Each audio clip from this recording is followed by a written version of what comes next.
The story begins in a building, and in that building, two men were having a drink with their legs crossed, but the man on blue insisted on having just a cup of wine.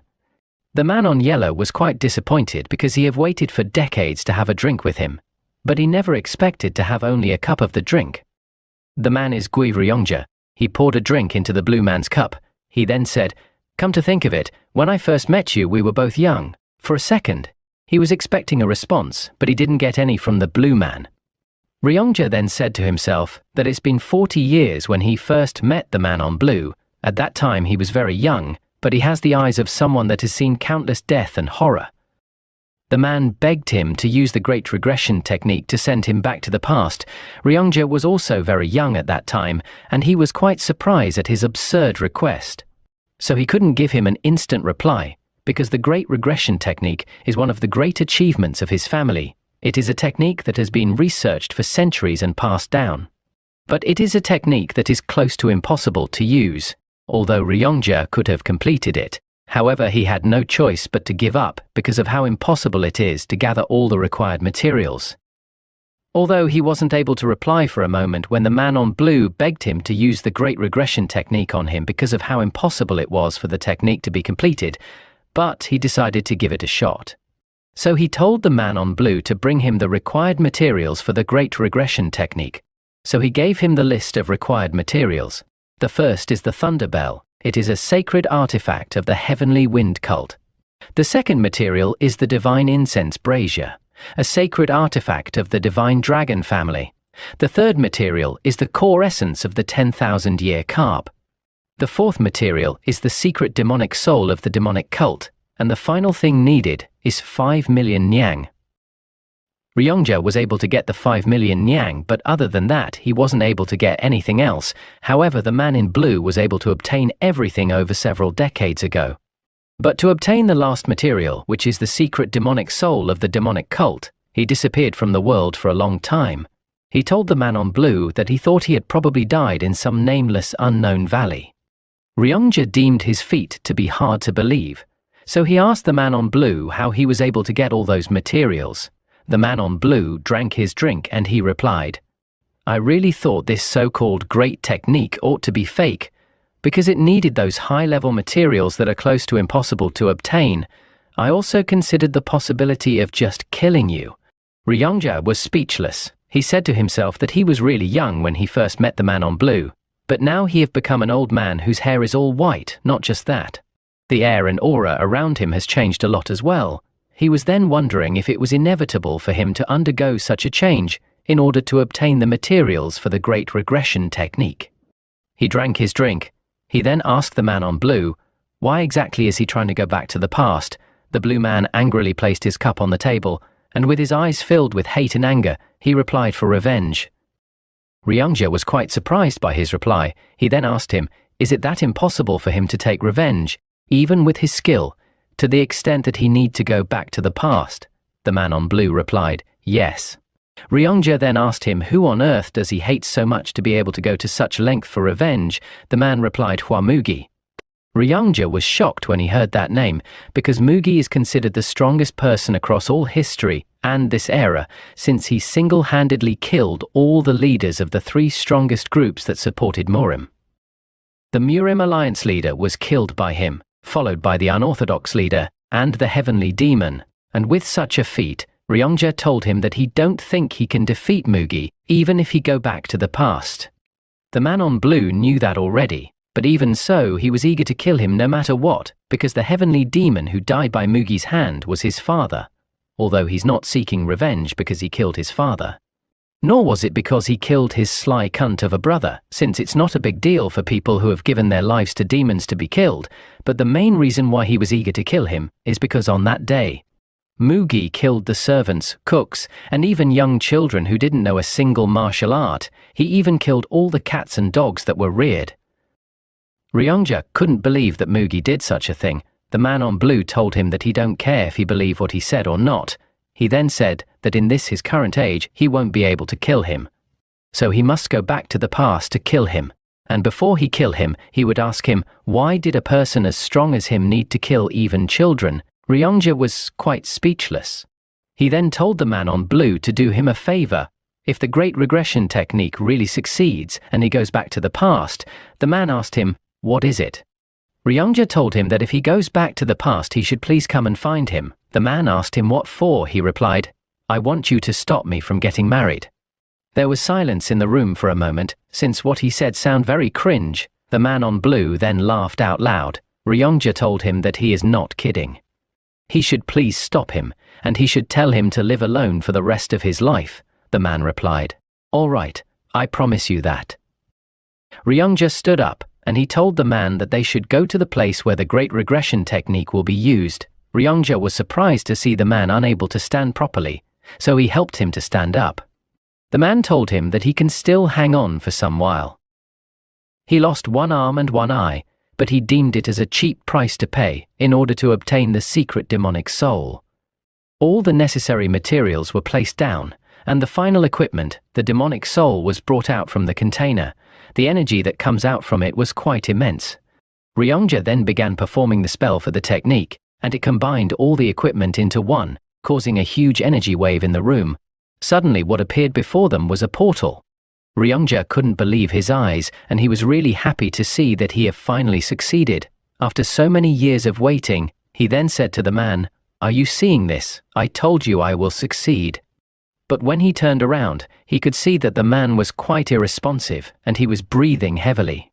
Ryongja couldn't say anything for a moment. He then looked back at the portal. At that moment his eyes was filled with greed.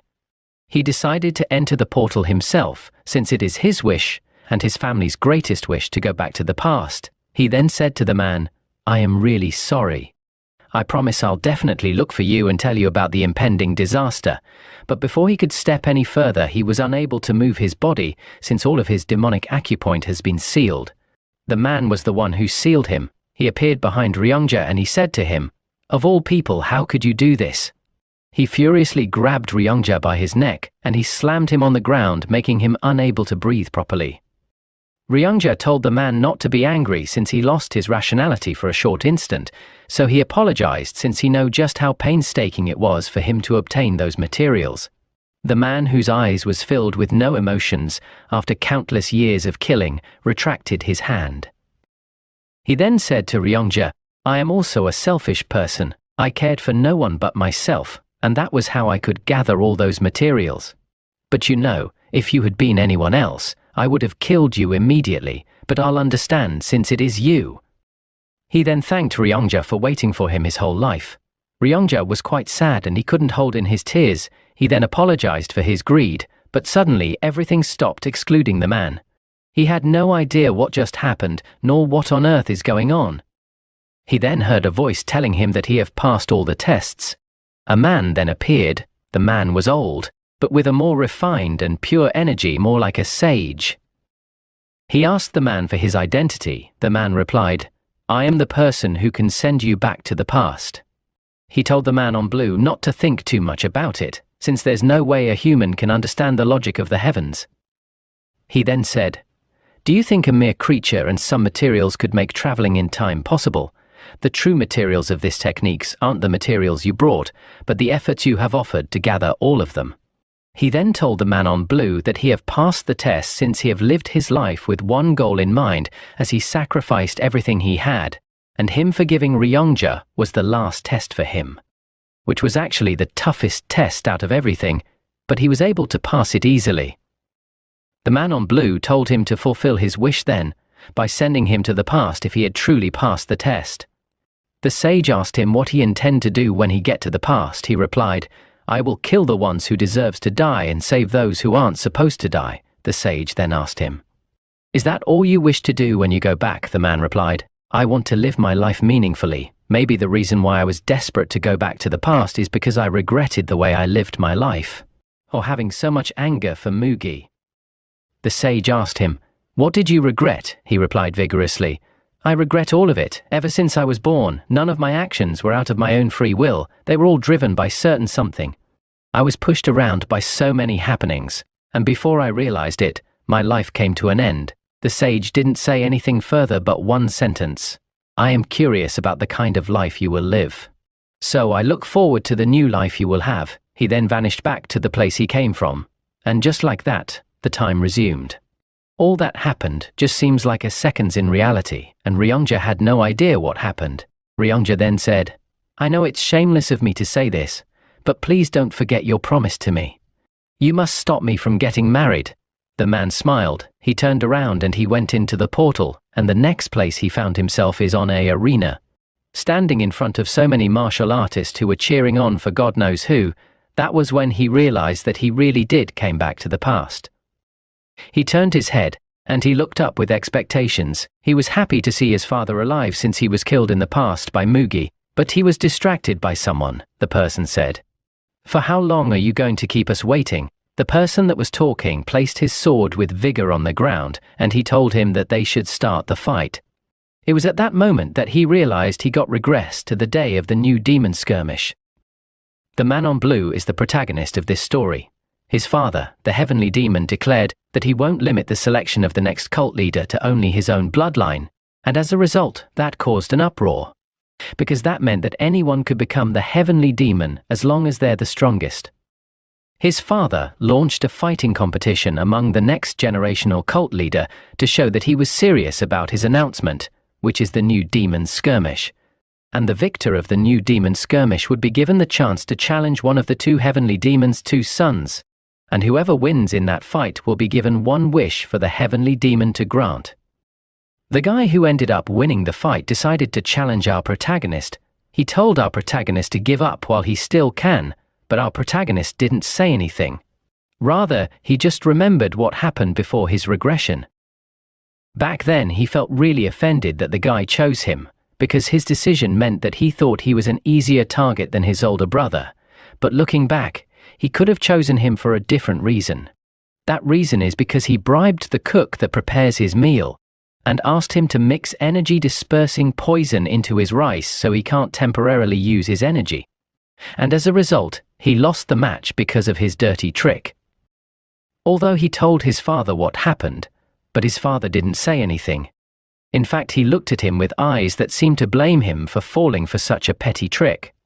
He also did a few things that really pushed him to his limits to make up for today's defeat, and because of the mistakes and failures that he experienced, he was losing his position in the succession war. And everything all started from today's defeat. The guy said to our protagonist, "Are you distracted even though I am right in front of you?" Our protagonist didn't reply back. Rather, he asked him what his name was again. This question really pissed off the guy. Since he thought he was being ignored, he then told our protagonist that his name is Gu Pyungo. Our protagonist remembered the name because he is one of the 7 disciples of one of the 8 demon supremes, the Blood Heaven Sword Demon, whose name is Gu Cheompa, and Gu Pyungo is his 5th disciple. Pyungo said to our protagonist, "Seeing as how you dare to mess with me, it must mean that you're confident in your abilities." Our protagonist didn't reply. Instead, he looked up at his father. He then said to himself that he didn't realize it in the past, but now he do know that those eyes of his father already knew that he was poisoned by the energy-dispersing poison. But he was observing how he was going to overcome such a problematic situation. Although he would be able to defeat Pyungo in a single move without using any inner energy, because he still have what he learned from his past life, but he can't show his true skills yet, and he needs to hide it for now. And so he raised his hands, he told the crowd vigorously, "I confidently say this, in front of all the heroes of our cult that's gathered here, I'll fight Pyungo my challenger without using any inner energy." This came as a surprise to everyone. Even Pyungo was surprised at what he just said, and since the crowd was impressed at how gutsy he was, they all began cheering for him with vigor, calling him the unrivaled swordsman. Pyungo couldn't withstand them hailing our protagonist, and with little to no thought he raised his hands and he said, "If that's how you want to fight, then I too won't be using my inner energy." But he was quite disappointed since he didn't receive the same cheers as our protagonist did from the crowd. The crowd wasn't excited anymore since the fight would be boring if the both of them won't be using their inner energy to fight. Pyungo was really pissed. He then told our protagonist that even though he won't be using his inner energy to fight, he'd best remember that his sword has no eyes and it'll cut anything he strikes. He then pulled out his sword from the ground, and at the same time our protagonist feels foreign in this younger body of his, so he wondered if he'd be able to move it as he wanted to. Pyongo shouted, and he told our protagonist to unsheath his sword. Our protagonist was speechless.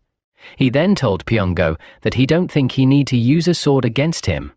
The crowd laughed and they told Pyongo that it seems that our protagonist is totally looking down on him. Their laughs even triggered Pyongo the more. So he told our protagonist that he won't kill him since he's the cult leader's son, but he'll take an arm of his. He then charged forward to attack. He fiercely swung his blade, but our protagonist was able to dodge it. He was relieved that his body was able to react instantly. It's also faster than he thought.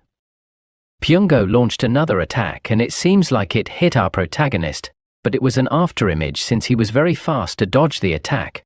Our protagonist subtly landed on the ground. He was happy since his heart is beating with so much strength at such a young age. Pyongo was pissed since he dared to laugh while in battle. Little did he know that our protagonist is just testing out his strength and reflexes. This time around our protagonist charged out to attack. Using his elbow to land a heavy blow on Pyongo, this created an opening for another attack, so he launched another fatal hit directly on his face, which broke his nose and pulled out some of his front teeth. This was just a one-sided beating, and it was as if he was trying to pay him back for pulling tricks on him in his past life. He grabbed him by his collar and launched multiple jabs of blow to his stomach.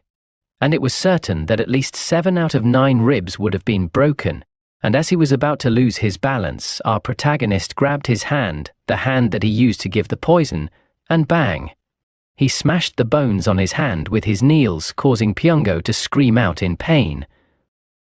Everyone was silent at how gruesome the scene was. Our protagonist then said to himself that now that he have returned to the past, he'll no longer let people influence how he live his life.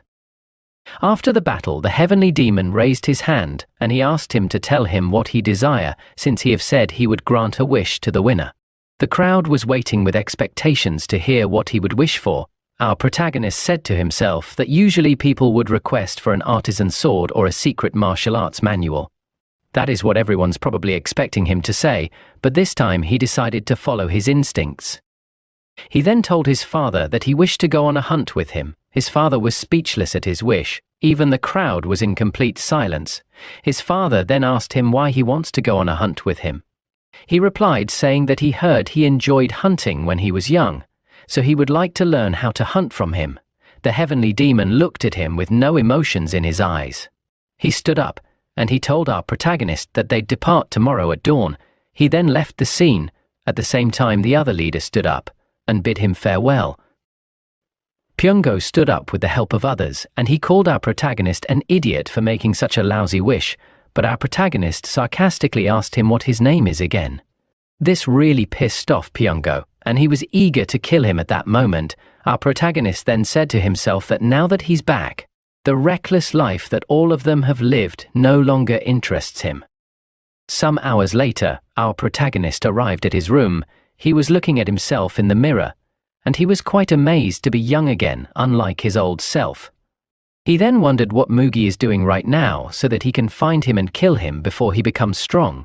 If that happens, then he can resolve the whole matter easily, but the problem is that he is hard to find.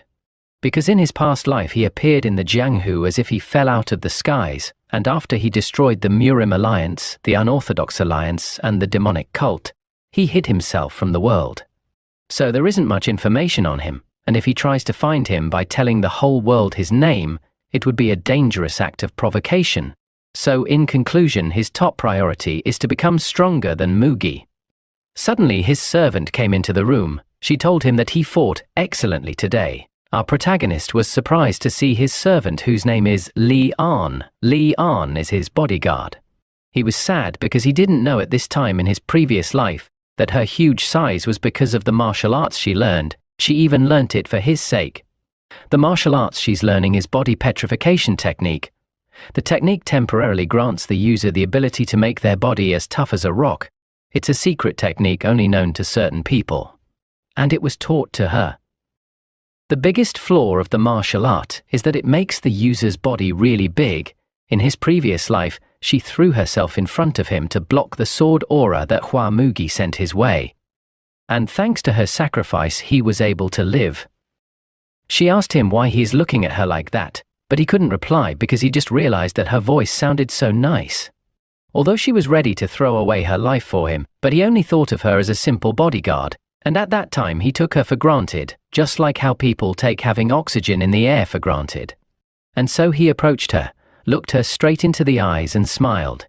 She's even bigger than he imagined. Everyone said she would become the greatest beauty in the world if she continued growing up the way she once was, but she who used to be so pretty suddenly became fat one day. He didn't know back then that she had cried so much over becoming so fat, and he never noticed how her eyes became swollen because of that. So he wonders how she felt giving up her appearance when she could have become the greatest beauty in the world. But despite she doing all that for him, he treated her more coldly over time after she became fat. He was quite sad and he regretted his actions, so he made a promise to get rid of the body petrification technique's side effect for her.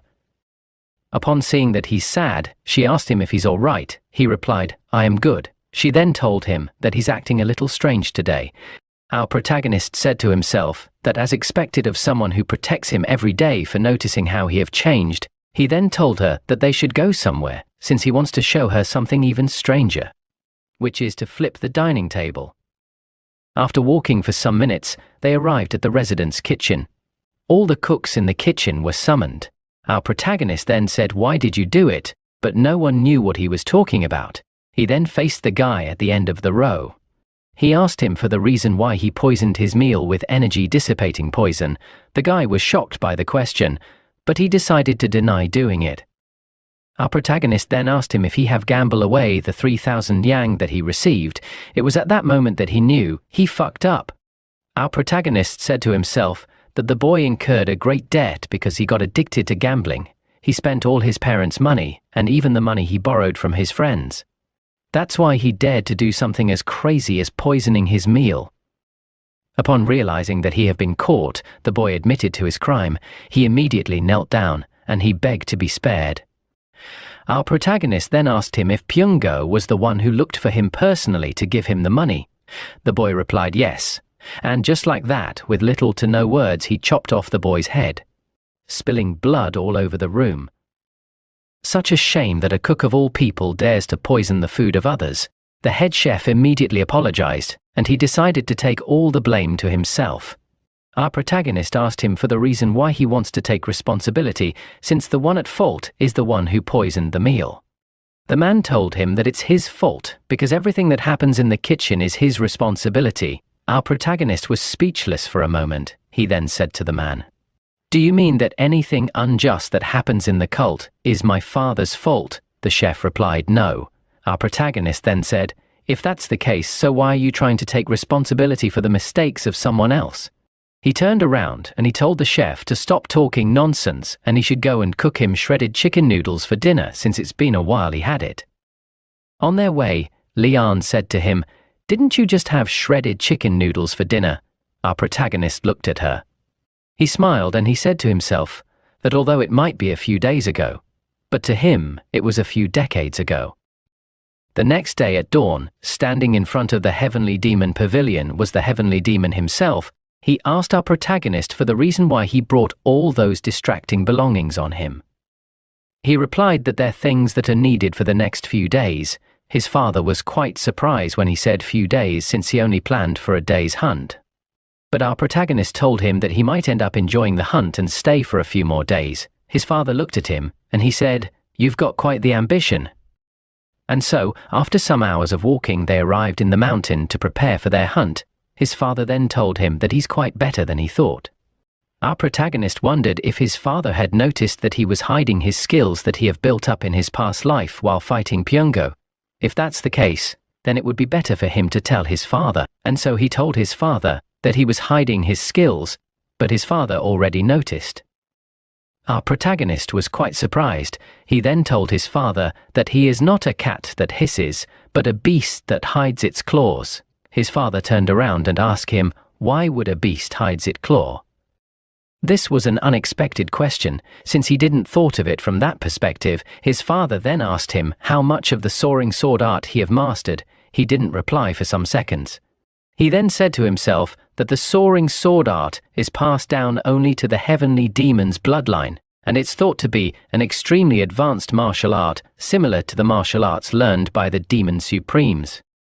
He replied saying that he had completely mastered it, but to his surprise, something was shot directly at him at incredible speed, but he was fast enough to dodge it. He said to himself that if he hadn't turned his face away instinctively, his whole cheek would have gone. At first, his father didn't believe him, but since he was able to dodge the attack, that proves that he had really mastered it. He then asked his father with his hand on his cheek that what would he have done if he hadn't dodged it. The father replied saying that he would have simply paid the price for having lied to him. But since he really mastered it completely, he would have been able to dodge it.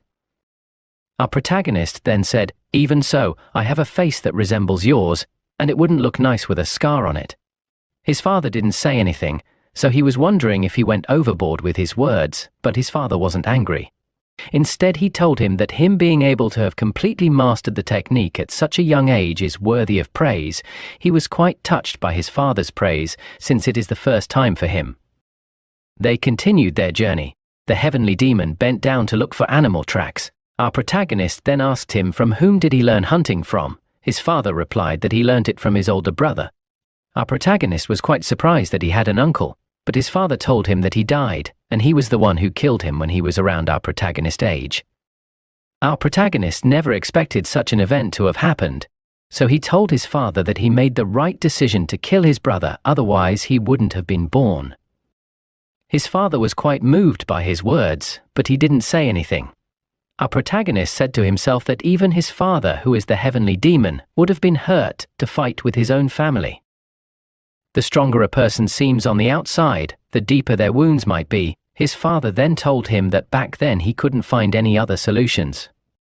Hearing that his father couldn't find a way to win the successor war without killing his own brother made him to think for a moment. He then said to his father, "I hope you won't think that I can win the successor war without killing my brother. In addition, there's no need for me to even consider not killing him because my brother is that vicious and cruel." His father didn't say anything, and so they continued their journey. They ran through mountains as if they were running on normal ground. Our protagonist said to himself that he didn't get married in his past life. That's why he didn't really know how it felt like to have children, so he's curious about what kind of existence was he to his father.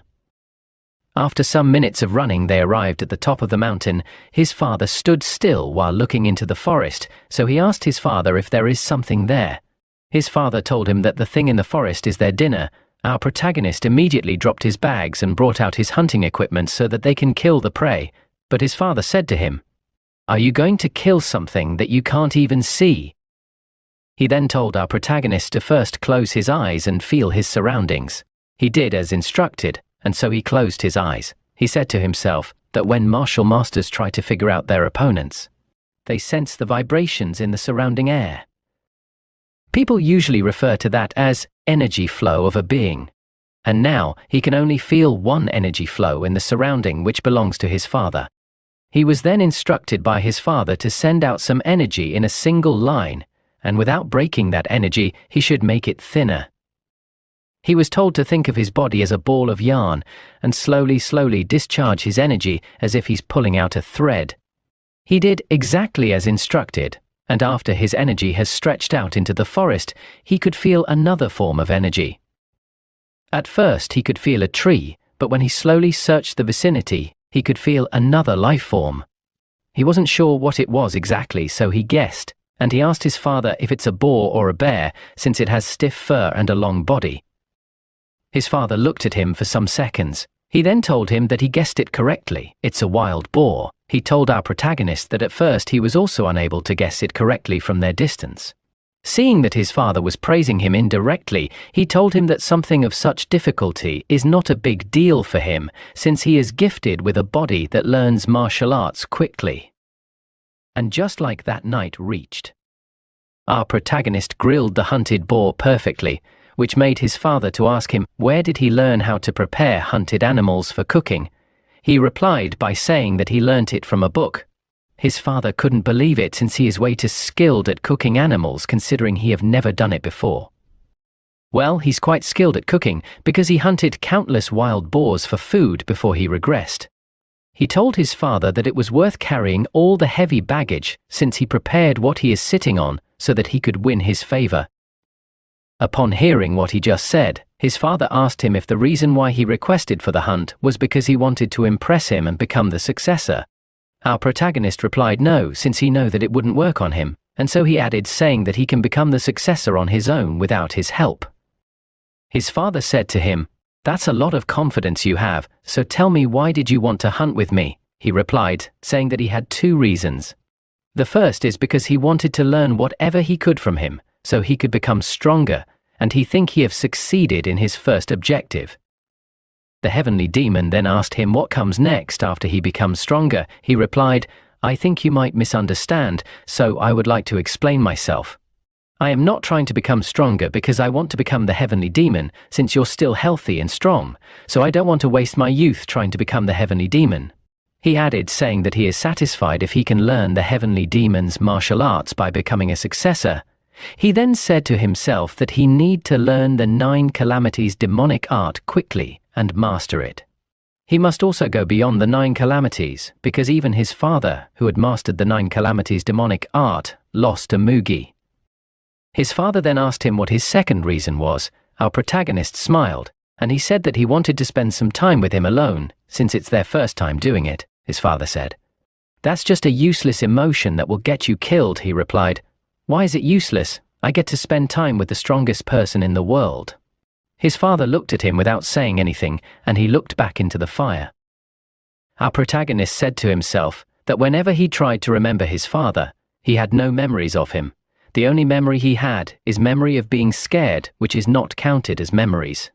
So in this life he don't want to only have such memories, he also isn't doing it for his father's sake but for himself. Morning reached, so he suggested to his father that they should go back, but his father told him that they're not going anywhere since he came out to hunt with the heavenly demon. So they need to at least kill a tiger before they leave, and so he told him not to stand around like a dunce and follow him. Some minutes later, they arrived at a spot. His father told him to close his eyes again. The target is on the right side 100 yards away, which is further than the last prey. His father told him to feel the wind this time around and infuse his energy into the wind. He did as instructed. He said to himself that in all the time he spent learning martial arts, he have never thought of infusing his energy into the wind before, since there was no one to teach him that, and none of the martial arts he heard taught it. After infusing his energy into the wind, he was instructed to discharge his energy. He was told not to be slow and careful, or else all he would end up with is just a petty trick, but if he wants to use it in a real situation, then he need to send his energy to his target as quickly as he can. Our protagonist did as instructed. At that moment he could feel the wind and his energy, but he was finding it difficult to combine the two together. And after some minutes of trying, he finally figured out a way to mix his energy and the wind together, which is to entangle the two together, because to infuse it into the wind is not to ride on it. And so he was able to detect his prey by entangling his energy with the wind. He excitedly told his father that there really is a big tiger. His father was really surprised at first, but he hid his emotions and he told him not to get lazy in his training of discharging his energy, because the more line of energy he can maintain, the higher his chances of survival. Night reached. Our protagonist brought out his trump card, which was a jar of wine. He gave his father a bottle, and he took one for himself. When his father drank it, he deemed it to be a good wine. Our protagonist took a sip, and he complained that it's too strong, which was a lie. His father told him that no demonic human would complain about liquor being too strong. He replied, "So what if I can't drink? Having a vicious heart is more important than drinking strong liquor." His father said to him, "A vicious heart, you said? Then can you kill me so that you can live?" He replied, "No. How can a child kill his parents?" Our protagonist said to himself that honestly what he said is also a lie, because if he had enough reasons to kill him, then he could do it even if he is his father. But since it's his first time having a proper conversation with his father, it won't make sense if he treasures his life more than his father's. His father then told him while drinking his wine that if he's hesitant about killing his own parents, then he shouldn't say things like having a vicious heart. He replied, "I'll have to learn how to drink strong liquor then." And that's how their trip ended. Our protagonist arrived home. The first thing he did was to digest all he had learned from his father. After focusing on a few days of training since his regression, he's now able to freely infuse his energy into the wind. He's also able to maintain 3 to 4 lines of it. He said to himself that he wasn't expecting his father to teach him how to discharge his energy to check out the surroundings, and so he was happy because what he learned is as good as getting an extra life. The skill will also help him to first find out the enemy that's trying to attack him. And if he continued training and he become capable of releasing more than 10 lines of energy at the same time, he might be able to neutralize any stealth techniques used by his enemies. He then stood up with his sword while looking a little worried. He was worried because even his father, who is much more skilled, lost to Mugi because the Heavenly Demon Pavilion was infiltrated. The Heavenly Demon Pavilion is a place that was thoroughly guarded by 3 barrier formations, 6 trap formations, and a group of carefully selected elites. There are also 8 Demon Supremes in 8 different directions, and their subordinates protecting the Heavenly Demon. In the north, there are the demonic swordsmen of the Northern Heaven's sword family, led by the 1/Sword Supreme. In the south, there's the demonic bladesmen of the Southern Heaven's blade family, led by the Blood Heaven's bladesmen. In the east, there are the Iron Fists of the Eastern Fist faction, led by the undefeated Fist Demon. In the west, there are the demonic sorcerers of the Western Illusion formation, led by the Soul-Stealing Demon. In the northeast are the Faceless Swordsmen that want to become the evil Smiling Demon. In the southeast, there's the Drunken Swordsman that's always drunk with the demonic drunkard. In the southwest are the Poison Fangs, who research all sorts of poison along with the Poison King. And finally, in the northwest are the Crazy Monks, that are crazy about the demonic Buddha's beliefs of deluding the world. Back then, he thought the enemy had broken in from the outside. However, that wasn't the case. He later realized that the outer defense was never broken. And he's certain that someone among the 8 Demon Supremes let Mugi into the Heavenly Demon Pavilion where the Heavenly Demon was at. So there could be more than one traitor, but the traitor was never found.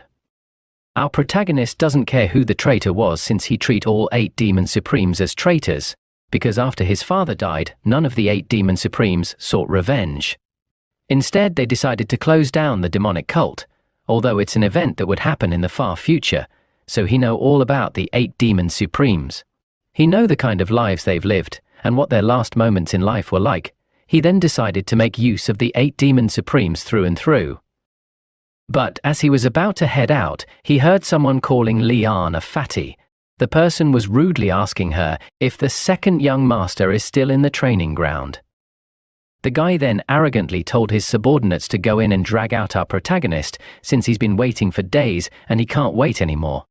Lian was ready to stop him, but luckily enough our protagonist arrived. He scolded her for waiting for him the whole time, when he clearly told her to do her own thing while he was training. Their conversation was interrupted by the guy who came looking for him. He then said to our protagonist, "You're finally out. Why are you suddenly training out of nowhere, and you did it for 4 days at that?" Our protagonist looked at him and he said to himself that the guy is Yang Po, a disciple of the Blood Heaven's bladesman, and the reason why he dares to act in such a rude way is wholly because of the Heavenly Demon. After the Heavenly Demon announced that anyone in the cult could become the successor, him being the Heavenly Demon's son no longer feels that special. In fact, it fueled the ambitious desires of many within the cult to defeat the sons of the Heavenly Demon so that they can gain notoriety. Our protagonist then asked the guy what the hell he wants for coming to his place. The guy replied saying, "Don't you already know about it? Pyongho can no longer practice martial arts all because of you." Our protagonist was like, "So what, you want me to go look after him or something?" Yangpo was really pissed by our protagonist's sarcastic answer. He then angrily told him that he need to take responsibility for crippling Pyongho, so he should go and apologize to him officially. Our protagonist looked at him, and he said to himself that he knows why the guy came to ask him to apologize, and that's because the best disciple of the Blood Heaven's bladesman wasn't selected as a successor. That's why his disciples are trying to impress him by doing whatever it takes, and so Yangpo wants an official apology from him, so that he can claim credit for not making the Blood Heaven's bladesman look bad. Our protagonist smiled, and he told the guy that asking him to apologize doesn't mean that his master would necessarily choose him as his best disciple. Yang Po lashed out, telling our protagonist to stop saying nonsense since he's only here for Pyongo's sake. Our protagonist then said a single word with subtle but yet a dangerous expression. Enough. I want you to be the one to apologize. The guy asked him for what. He replied, for speaking rudely to my subordinates, so you should apologize to her. Yang Po was like, what the fuck, are you kidding me right now? Li An, who doesn't want things to escalate further, told our protagonist that he shouldn't worry about it, but our protagonist still insisted on getting an apology. He stepped forward, and he told Yang Po that he dared speak rudely to his subordinate, so he wanted him to kneel down and apologize. Yang Po laughed, and he said, do you just ask me to kneel down to that fatty over there? His words were really pissing of our protagonist, but Yang Po didn't care. He then lashed out again, and he asked our protagonist if he has gone crazy. He told him that he would rather die than kneel to her. Our protagonist smiled at his word for choosing death, which was what he wanted to hear. He then unsheathed his sword in order to grant the guy his wish. They were all shocked when they saw how serious he was. Yang Po then said to him, you've really gone crazy, but our protagonist wasn't interested in any conversation. He then told the guy again to kneel down and apologize or fight him. He should make his choice, he added. Just so you know, your master won't be pleased if you choose to retreat. Yang Po is already in a difficult spot, because truly his master won't be pleased if he was to retreat from a challenge. He then asked our protagonist why the hell is he going so far. Our protagonist replied saying that he don't care if he's here to look for him.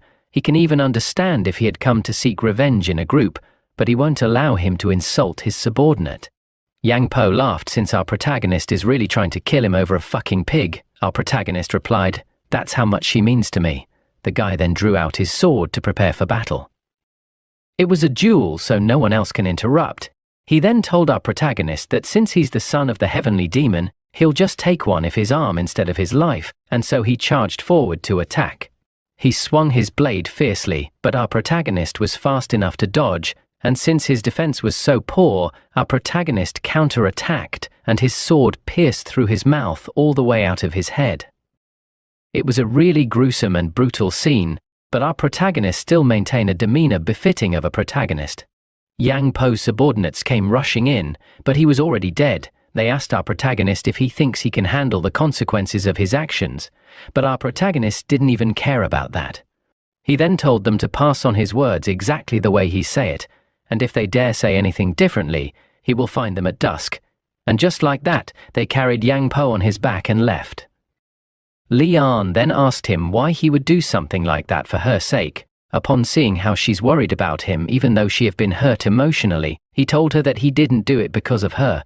He just simply killed someone who deserved to die. She was worried, since the Blood Heaven's bladesman wouldn't let his actions slide, since he have killed 2 of his disciples. Our protagonist said to himself that it's understandable for Li An to be scared, because the 8 martial masters of the demonic cult possess great influence, superior martial prowess and subordinates that not even his father the heavenly demon can ignore, and the Blood Heaven's bladesman is one of the 8 demon supremes. And now he crippled one of his disciples, and killed another one of his disciples. He told Li An that the Blood Heaven's bladesman won't do anything because he has nothing to gain from getting involved, but if he was to involve himself, he would just get criticized for teaching his disciples wrongly. Li An thought the Heaven's supreme pride might get hurt if he didn't do anything about his disciples' death, but our protagonist told her that he doesn't have such pride. He then told her not to worry so much about him. He said to himself that on the contrary, he actually will gain something out of killing Yang Po. And the thing would he getting is everyone's attention within the cult, since he crushed Yang Po in a fight, and now he killed Yang Po, and if points were to be given out during the succession war, it would mean that he have just scored himself a point. Li An then thanked him for what he did for her today. Since she was really happy that he took her side, our protagonist smiled, and while he was leaving, he wished that Li An would keep smiling. Some hours later, he sat outside on a rock with his sleeping clothes on. He said to himself that, come to think of it, he was drowned in the sense of defeat as he ran away after the demonic cult disbanded. The sense of depression was so great that he wouldn't have been able to continue living if he hadn't been running towards a goal in life. And that goal was him finding out about the Great Regression technique and trying to gather the required materials. But suddenly he felt a sword on his neck, and the sword was ready to chop off his head. He was surprised to see that the person holding the sword is the Blood Heaven's bladesman. He never expected him to get to him so quickly. He was then wondering if he can dodge in his current state. But no matter how much knowledge he have gained from his past life, his inner energy is severely lacking, so he won't be able to dodge it. But to his surprise, the man retracted his sword and he sat down on the rock with him. There was silence there for a moment. The man then looked at our protagonist eerily and he asked him, why did he kill his disciple? Our protagonist was still scared, but he replied saying that I did it because he acted like a fool. He then asked the man if he had come to pick a fight with the youngest son of the heavenly demon. Man looked at him, pulled out his sword and pointed it directly at his neck again. He then said to our protagonist, should I cut off your head and show it to the heavenly demon? Let's see if he really cares. Our protagonist replied back, I don't think your blade could slice through my head if you think about my father's terrifying eyes. The man looked at him oddly, pulled back his sword and make a mark on the ground. He told our protagonist that the mark shows how much the heavenly demon cares, and over there at the top, the small ratio belongs to him. And bigger ratio signifies that the heavenly demon doesn't really care. But our protagonist stood up and he drew another line on the ground. He told the man that he would have the highest ratio since he is his son after all, and he would probably matter that much. The man looked at him and smiled. He then said, we'll know if we test it out. Do you think he will kill me or let me live if I carry solely your head in my arms? Our protagonist replied. I think you greatly underestimate the love of a father that the heavenly demon has. The man then picked up his sword and he released a huge amount of killing intent so that they should test out and see if the heavenly demon really cares. Although our protagonist was scared shitless, but he said, there's no need to test it out. The heavenly demon has 2 sons, and there's only one of you. The man released his killing intent and smiled. He then told our protagonist, you are not as foolish as my disciples. Our protagonist stood up, and he said to the man, your disciples wouldn't have died if they were anything like you. The man then said with a serious look on his face, I have lived my life with misfortune, and I hope we don't meet often, he replied. I'll be sure to remember that. And as the man left, he could feel a heavy pressure being lifted from his body. He also felt a sudden and sharp pain in his stomach, and it was done by the old man in just a split seconds when he arrived. He said to himself that the Blood Heaven's bladesman might look like he acts as he pleases, but that's not the case. He calculates and plans everything meticulously. And the fact that he repeated twice that he would carry just his head to his father means that he really was thinking of doing it. And maybe the reason why he came to see him personally was because he left a deep impression on him when he fought with his disciple, and he probably thought his wish to hunt with his father was unique. And so he felt the need to test him since he had killed his disciple on top of everything he had done so far. Our protagonist then deduced that maybe the man came to see if he's fit to become the successor. So he wondered if his first opponent for the successor war would be the Blood Heaven's bladesman.